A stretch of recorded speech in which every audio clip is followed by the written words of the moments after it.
The one thing about the word hope is that not only is it a town in British Columbia, but it bands people together. And the thing that actually brings people together the most is fear and depression, which seems to be what's happening here in Canada. Last night I binge watched, I think in 2 days on Disney. I know I should have canceled it. I should have listened to Chrystia Freeland, the Andor Star Wars series. Now, I'm a Star Wars nerd. I love Star Wars. I've seen Clone Wars. I've seen Rebels. I've got Star Wars nerdier than me friends that have read the comics. So I know like the ins and outs. If you've only watched the movies, I highly suggest you get into the TV shows and the animated series because it really elevates you to a new level of understanding the plot. But more specifically, Star Wars isn't just lightsabers and blasters and this and that. It's political. It's like the most political thing that political could get. It is top tier politics. And I think that's kind of why I like it. I'm not like super in it for the action, but I'm in it for like the political aspect and the rebellion. And I know real life isn't a movie, but sometimes it feels like us Canadians, us people that like freedom, that wear this type of merch, it feels like we're kind of a rebellion. And after binge watching that Andor series on Disney, oh boy, I feel like a rebel. Welcome back to another video, everybody. This is going to be a great one. I want to encourage you to give a like and subscribe if you haven't already. Really helps grow the channel. You're going to want to stick around for the full thing. We got a couple different topics to cover, but more specifically, the last story in this video, we're going to be looking at the G20 summit that's upcoming and what Justin Trudeau is weirdly calling for, like insanely calling for, never done before. He's trying to reinvent the wheel, and it's not a good look for him or for us Canadians, which is why we need to get him out of office. Which is why we need to vote him out. But not to worry, because the polls show that it seems like he's gonna pretty much vote himself out. So I wanna get into the stories here. I want to encourage you to like and subscribe, turn the post notifications on, and stick around for the full video. But as well as if you'd like a matching hat, you can find the link for that down in the description below, as well as likely the pinned comment. The pinned comment flips between the merch store and my clips channel, but here you go. You got freedom hats, shirts, keep calm and fight for freedom, t-shirts and mugs and all of that great stuff.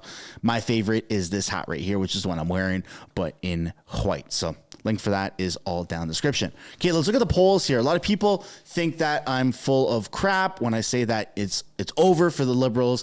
They're not going to win. It's over for Justin Trudeau. Look at this. The odds of winning the most seats, Conservatives are sitting at 98%. I don't know about you, but I'm not exactly feeling 22. This does not look like the Liberals can go from 2% to 51% anytime soon. Not with the amount of controversies that they have. Look at this. Conservatives are on path or projected a more likely outcome to win a majority government than they are a minority government. Liberals are nowhere to be found. This is right from 338polling.com. Anyone can go see this. You can get your daily updates for polls right there, or you can wait for your favorite YouTuber, mistersunshinebaby, to have his daily post. Now, seat projections, you need 170 seats in Canada to win a majority. And right now, the Conservative Government of Canada, the Conservative Party of Canada, sorry, that was a premature Conservative government. Oh boy, I can't wait to say that. Is projected to win 178, and it's rising 1 or 2 seats every single day. So once the House of Commons comes back in September 18th, make sure that you check back, you watch the videos, also on the Clips channel, the House of Canada channel, but also on this channel more specifically, because we're going to have daily breakdowns of the polls and what's happening and all the debates. So lots of good stuff, everybody. And my hope is lifted. I feel good. I feel good about the trajectory that Canada is on. Things are not going in a positive way, and people are realizing that. So it's not just us YouTubers posting videos. It's not just you sharing Facebook. You don't have to feel like it's conspiracy theorists anymore. It's real. It's happening. The tides are shifting. So much so that even CTV, mainstream media, is saying this is how Poilievre benefits from Trudeau's polling slump. In the first 10 seconds, he mentions that the Conservatives are winning by a landslide. More trouble for Justin Trudeau and his Liberal Party. He's seeing a huge dive in popularity among younger voters in that 18 to 29 year category. And remember, younger voters typically a core part of the Liberal base. This is all according to some new polling numbers coming out from Nanos Research today. This was from the end of August, right now. Keep in mind the age right there, 18 to 29. Of the Liberals by more than twice The numbers, the Conservatives at 39. Now, the most important thing is that we're ahead of NDP because NDP, Jagmeet Singh, he's been very greasy about tailoring to the Chinese TikTok bots. And it's really good to see the Conservatives actually leapfrog NDP because they've just strategically positioned themselves to tailor to younger people, almost like in a bit of a grooming way. It's kind of weird, the NDP's approach, but Conservatives don't have that. It's for adults. They don't groom kids the way the NDP does. So good job on Conservatives for actually leapfrogging them. And I'm sure that social media and everyone sharing videos has a major factor in that. And as well as, Pierre Poilievre, it's hard not to know who this guy is. I mean, in this video right now, he even suggests that Trudeau has a calculator to, instead of letting the budget balance itself, allow the calculator to crunch the numbers for him. This is just total savagery. As inflation continues to pressure the cost of just about everything, Canadians across the country are preparing for back-to-school season by turning to second-hand options as a way to save money. That's a quote from CBC. 27% of students say they will spend less on school supplies this year compared with previous years due to inflation, while 20% said they had plans to purchase or buy back-to-school items secondhand. That was from CBC. Globe and Mail reports a survey by the Retail Council of Canada found that about 74% of back-to-school shoppers plan to spend more than $50 more this year. Experts expect that more shoppers are going to look for savings because they have no other choice, reports the Globe and Mail. So this is life for our children after 8 years of Justin Trudeau. His decisions have had consequences. That money that he said was free, well, it's not free, it turns out. It all came with a cost. And so, as Parliament gets its back-to-school moment coming, I have a little donation to make to the Prime Minister. It is a calculator. Oh, my to help God. Calculate the cost he is imposing because of his inflationary deficits and carbon taxes. The more he spends, the more things cost. It is time that Justin Trudeau got a calculator and found out how to work it, because right now, he's just not worth the cost. Oh, mon Dieu, as they like to say. That is wild. I can't believe that Pierre Poilievre is just so consistent with his use of props and making a total mockery of Justin Trudeau and just completely humiliating him.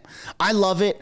I'm here for it. And that's why I like to stand behind Pierre Poilievre, the Conservative Party of Canada, soon to be the Conservative Government of Canada, because he just seems like a man worth following. And, well, you don't have to listen to me. You can watch this Tamil Fest here and look at all the people that I know not everybody in this photo op and at this festival is there to see Pierre Poilievre. They're having a festival and Pierre shows up and is a part of it. And a lot of people are there to take photos and stuff with him. But he just seems like a likable guy by all ethnicities, all races, and everyone across the rainbow. So it's very good for Canada, for the trajectory, for getting back on track to having affordable homes, having affordable food, affordable gas, everything being affordable. Whereas Justin Trudeau, again, doesn't know how to balance a budget. And above and beyond that, he's a massive hypocrite. He uses private jets, private security, all of this costly things and carbon emission devices and vessels to go and travel around the world like he's about to do next week, where he happens to be going to Southeast Asia, where, if you're not aware, there's an upcoming G20 summit. So we're going to take a look at this video here. Mr. Justin Trudeau. And they're going to explain a little bit more in depth as to what's going on. Trudeau is heading to Southeast Asia next week. The PM will be at a series of summits and bilateral meetings aimed at deepening Canada's presence in the Indo-Pacific region. Trudeau's first stop will be Indonesia at a meeting of the Association of Southeast Asian Nations. That's September the 5th. Then he'll hold a bilateral meeting in Singapore from September 7th to the 8th. And Trudeau will wrap up his trip in Asia by going to the G20 summit in New Delhi That goes September 9th and 10th. Now, speaking of the Prime Minister, a new poll suggests the federal Liberal Party in popularity is really plunging among young voters. This new data out from Nanos Research shows Prime Minister Trudeau's party in third place with 18 to 29-year-olds. The Liberals have 15.9% support compared to 39.2% for Pierre Poilievre's Conservatives, while Jagmeet Singh's New Democrats have 30.9%. That is a major drop for the Liberals, who had almost 27% support among that same age group at the beginning of the month. The Liberals are getting squeezed on both sides, from the progressive left, where young people are swinging to the progressive left because they want action, and then to the Conservatives, for those young Canadians that are struggling to pay the bills and figure they've got nothing to lose by potentially having Pierre Poilievre as Prime Minister. Now, we should also mention the polling comes as Trudeau is set to meet with the Youth Advisory Board this week to hear its concerns. Right. So one way to kind of summarize what the Liberal government has done is they've kind of taken the Bud Light approach. What does that mean? So Bud Light did this massive marketing campaign that appealed to pretty much the niche transgender community. They had a paid influencer, Dylan Mulvaney, to be a spokesperson or the face of Bud Light in one of many marketing campaigns. Now, why would they target transgenders when transgender people are like less than 1% of Bud Light consumers? Well, that's the woke approach, going after the minorities to make them feel like a majority. Now, how is that applicable? How is that tactic applicable to the Liberal government and specifically Justin Trudeau?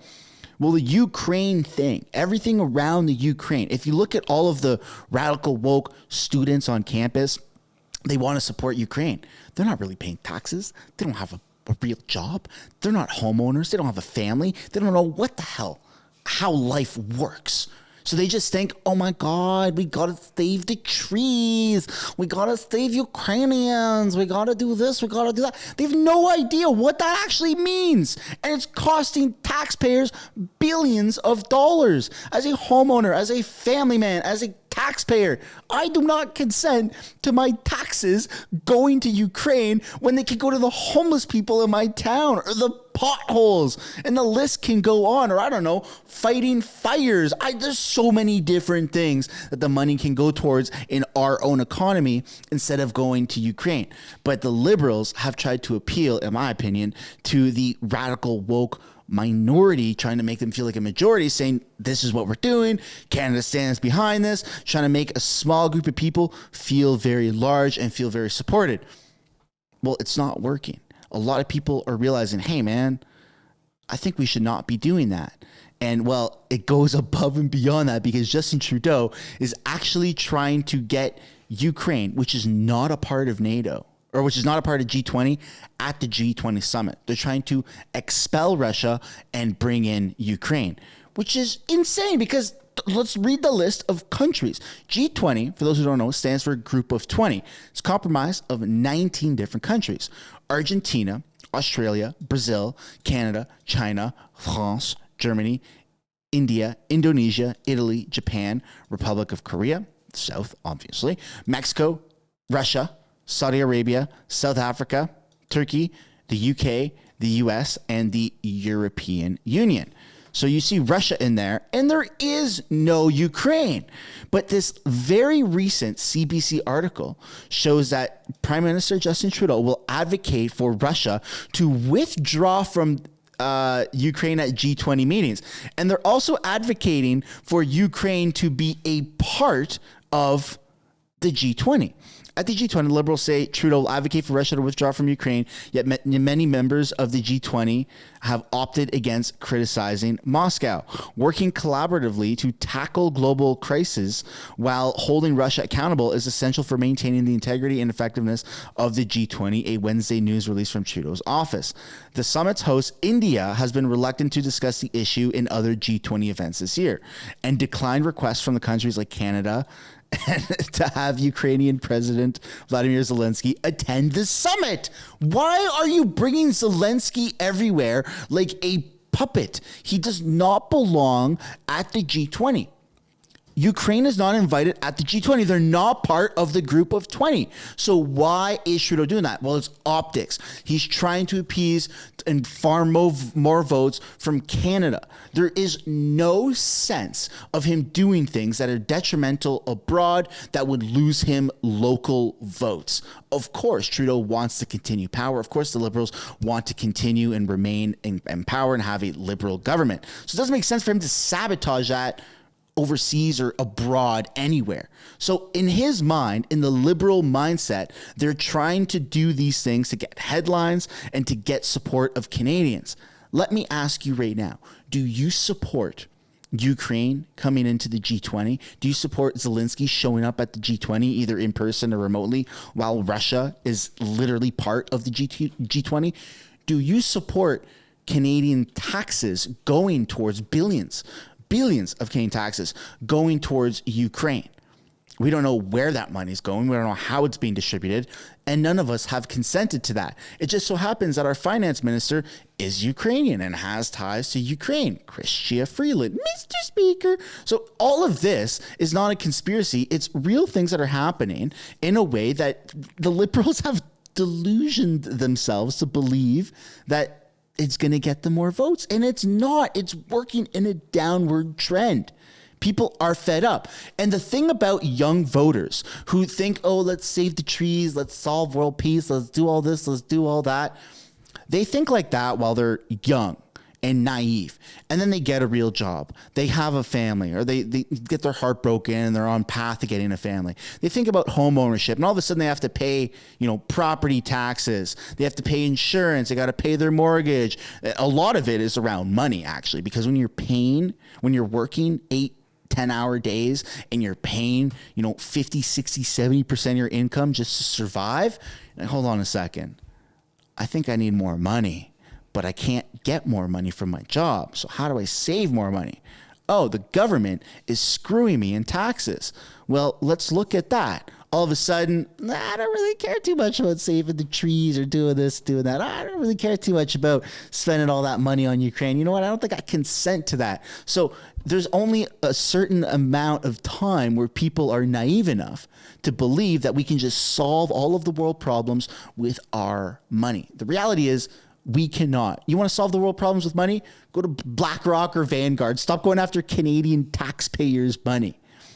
Justin Trudeau and the Liberals obviously have not caught on to that. And there's been a lot of time since the last election, and there's still more time between the next election, and people are fed up. People are fed up with everything involving Ukraine. And it obviously doesn't just stop there. It also has to do with affordability. But I don't know, maybe things would be a little bit more affordable if we didn't spend all our money elsewhere. Prime Minister Trudeau is headed to Asia next week for a whirlwind tour of Indonesia, Singapore, and India. The trip involves a G20 Leaders Summit in New Delhi and a focus on economic ties in booming regions in the Southeast Asia as Canada seeks alternatives to a rising China. In Jakarta, Trudeau will attend a meeting of the Association of Southeast Asian Nations, where the group of 10 countries will ratify a strategic partnership agreement with Canada. The next stop in Singapore will involve meetings with the city's state head of government and business leaders to promote investment in Canada and Canadian export. Trudeau will then attend G20 Summit, where he plans to focus on collaboration on climate change, reforming international finance for poorer states, and energy security. Unfortunately, these are a lot of the obligations that a prime minister has. Even if it's Pierre Poilievre, he still has to attend this. He still has to talk about different negotiations and trade deals with other countries. That's understandable. It's where do you draw the line? It doesn't seem like Trudeau has ever drawn the line. And it just, yeah, it's not looking good, folks. Trudeau disappointed. Ukraine not invited to G20, vows to bring Kiev's concerns to the table. Good on you, Trudeau. Bring it up. Let's see you lose more popularity and more votes here in Canada. It doesn't matter what you say abroad. Doesn't matter what you say overseas. Doesn't matter what you say in front of other world leaders. The reality is, I'm using some liberal words here, Mr. Speaker, the reality is you're losing. You have lost. It's already set in stone. 98% certainty the Conservative Party of Canada will win the next election with a 67% certainty that they will win with a majority government. That's where we're going to end the video, everybody. Thank you so much for watching, especially if you made it all the way to the end. Don't forget to give a like and subscribe if you haven't already, and drop a comment about anything, any of the topics that we covered here in this video. And I will see you all in the next one. Bye for now. Thanks so much for making it to the end of the video. If you want to support the channel financially, you can do so by checking out the merch shop linked right up there. Or if you want to do something for free, which is also absolutely acceptable and highly encouraged, you can subscribe right there. If you want to continue watching videos like this, you can do so by clicking or tapping right there to watch the next upcoming video. And if you want to watch a little bit of different content, but also Canadian stuff, you can do so by clicking right up there. That's my second channel, House of Canada, also known as the House of Commons Highlights. Thank you so much for watching. I look forward to seeing you in the next video.